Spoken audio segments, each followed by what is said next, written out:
The Temple of Dendur was built in Nubai, 50 miles south of Ashwin, in 15 BC by the Romans during the Roman rule. It was a sandstone building with a tall entrance and a courtyard before the temple, all of which spanning a total of 82 feet. The temple's purpose was to be a place of worship and celebration. The temples represented a multitude of things, including a place of learning, worship, offering ceremonies, and administrative practices for local people.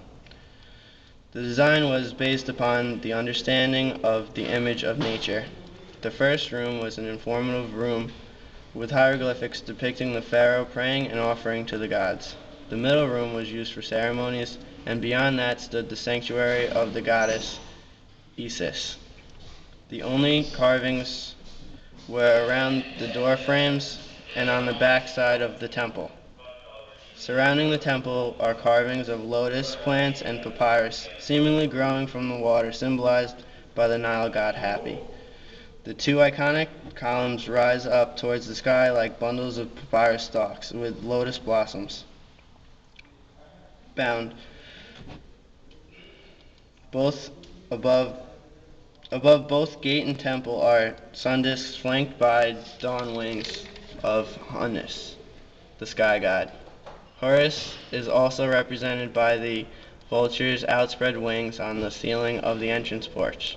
I felt small compared to this temple, unlike the tomb of Perneb, where I felt enlarged and swollen. The spaces felt more open and spaced out. The structure felt more monumental, but light at the same time. The interesting part about this was the entrance gate, because it informed you as well as welcomed you in. The tomb of Perneb is built in 2650 BC during the Third Dynasty, located in Saqqara, Egypt.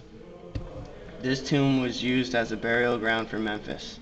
A number of courtiers, royal family members of the Fifth Dynasty, along with Perneb and Vizier Shepsiri, were buried in the tomb. Perneb's tomb is a mastaba, which is built with limestone and is the height of one-story building, in rectangular shape and sloped walls. The open-air courtyard forms the center of Perneb's above-ground funeral monument. It was originally furnished with a low platform for the deposition of offerings with two small obliques, powerful symbols of rebirth dedicated to the sun god as the ultimate source of life. A central recessed doorway leads to the main offering chamber of the tomb, while a door to its left grants access to a secondary ritual chamber connected with the so-called Surland, a closed room in which Perneb's statue stood. The decrepit wall outside the central recessed doorway is slightly stepped and inclined. It represents the outside enclosure of another monument, the tomb of Vizier Shepsiri, who may have also been Perneb's father. Perneb's building attached to his tomb of that of Shepsiri.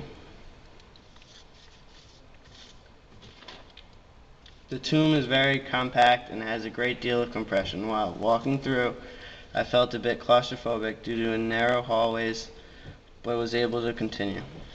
The tomb is very monumental and heavy, so you get a feeling that you're in the presence of something great.